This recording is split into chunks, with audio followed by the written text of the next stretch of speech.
inherently be mentored by them. And I have found it to be, I've always worked at companies that have a more national customer base or international customer base. And so I've leaned, in addition to the local stuff, the community and the civic and religious organizations, I'd also throw in there those trade and industry associations. If you work for a firm or you want to own a company that your customers could live anywhere in the United States, well, then join the trade or industry association at the national level. And I'm telling you, every single one of them is desperately looking for a volunteer to help on a committee or help on a team or serve on a board. They will be so happy that you called, and you will learn and gain so much by being a part of it.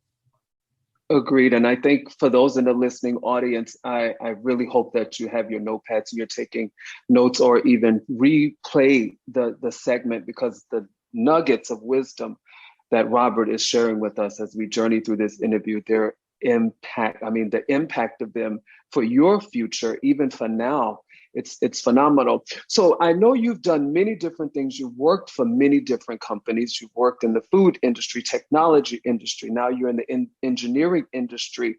What challenge, or what has been a major challenge in any of those industries that you faced? And if you could share with us, how did you come through that challenge? I'd say there are probably two challenges. One, I'm a more technical person, and I work with a lot of technical people at the firms. Right now is a good example. Work at an engineering firm; they're very technical, and so I, as a STEM sort of major and accountant, interpersonal skills were never my strength. And it's something that I've had to really work on. I've had to really work on my ability to speak publicly, to write well, and engage interpersonally with people. And it's still a journey that I'm on. I'd consider myself, at the beginning phases. I don't want to come off like I've figured this interpersonal skills out, but I have found that both a challenge, but also very rewarding and absolutely critically important. If you're an executive at a company, or you are an entrepreneur that hopes to grow your business, it's really critical that you can both interact with the customer and you can also interact with your team really well, that they know, not only feel, but know that you care, that you're interested in them, and serving them is important. And some people need to be told that often. Some people need to be communicated to in different forms and different modes. And it may seem like, this is not what I signed up for. I just want to do a good job, or this isn't in my job description.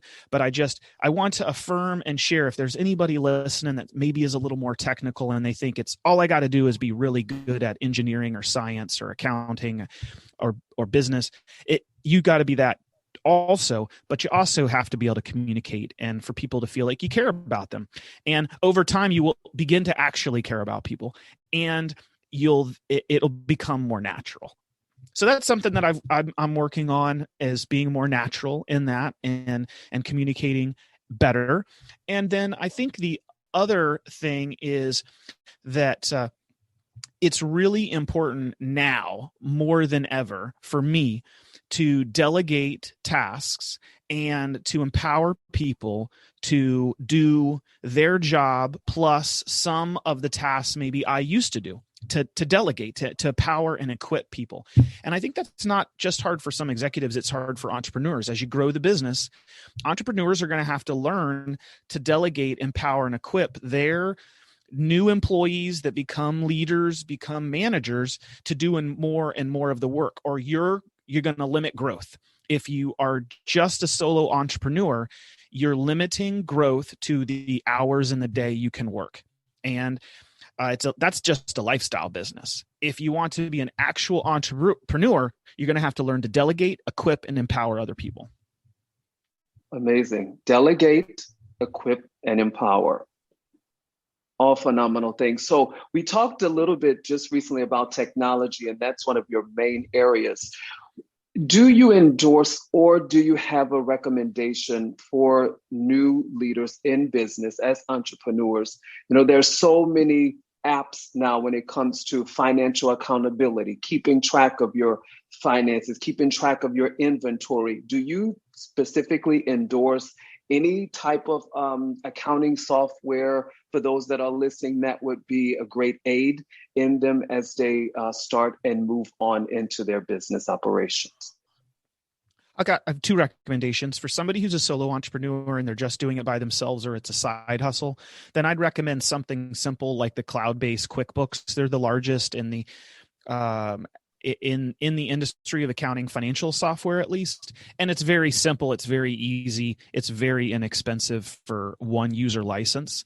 And you don't have the money or the profit margins to pay somebody to do it for you. So I think keep it simple. Go with QuickBooks, and it'll handle the financial stuff. It'll handle all your invoicing, AR reports.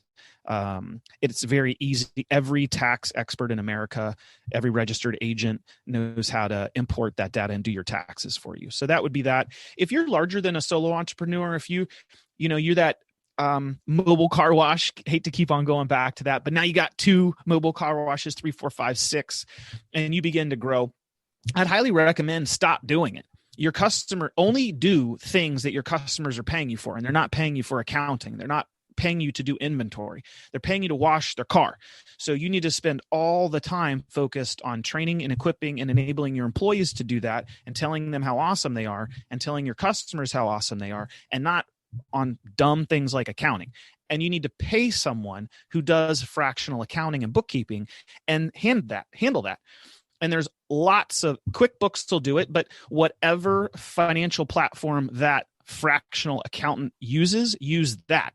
And you could just take a picture of every receipt and everything that you spend and send it to them, and they'll handle all of it for you. And then you are focused on what's important, and that's growth, and that's your customer.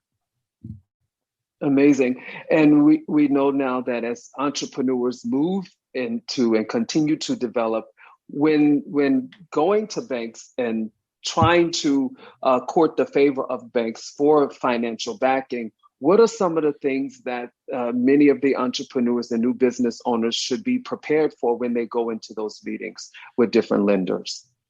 Well, the first thing is a bank will never give you money if you need it. So I think that is surprising to young people or solo entrepreneurs. They think the banks are there to give them money when they need it. That is not how banks work. Banks give money to people who don't need it. I work at a company that absolutely doesn't need any financing, and I have bank after bank after bank who's begging to be my banker. So you are at an uphill battle if you are going to banks because you need money. That's not how it works. You have to be in a position where you don't need them, you don't need the money, and that's when you establish a relationship and a rapport with a bank. If you're going to do that and you're a small business or solo entrepreneur, I would recommend that you are banking with a small regional bank or a state bank that's state accredited, or a credit union. And you establish a business account, and that you are making deposits, you're writing checks and depositing checks, and you're popping your head in with whoever is in the branch that is a lender when you don't need money, and you're establishing a rapport. When you are volunteering at the civic, community, or religious organizations, and one of the representatives from that financial institution is there, you say, "Hi, Julie. Oh, it's great to see you. Love the credit union. Love the bank. You guys are awesome. Oh, the staff at my branch is so amazing." And just Julie thinks, "Oh, Sean's awesome. Gosh, I didn't even know you banked with us." And you're talking to her for a year. Then next year, you have a relationship. You already have been using them for a while. They've seen that you are a real business with a business account. You have money coming in, money coming out. You have a year's worth of financials, and then you want to grow to a second van for your mobile car wash or a second trailer. You go to them and say, "I know I have $1,000 in the bank, but I'd like to get a loan for $1,000 so I can just keep my liquidity. Can I get a loan for $1,000?" That is a sort of baby step way into a new banking relationship.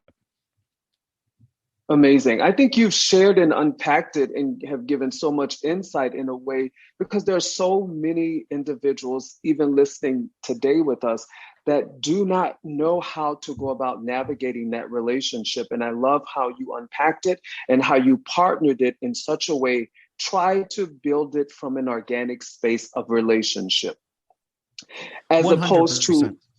opposed to the normal protocol and the assumption of what others have experienced. I love how you unpacked that and partnered it with build that relationship, build the rapport, and then move forward in your negotiating. So, Robert, we are almost at the close of our segment. I do this with all of my guests because it is Sean Inspires.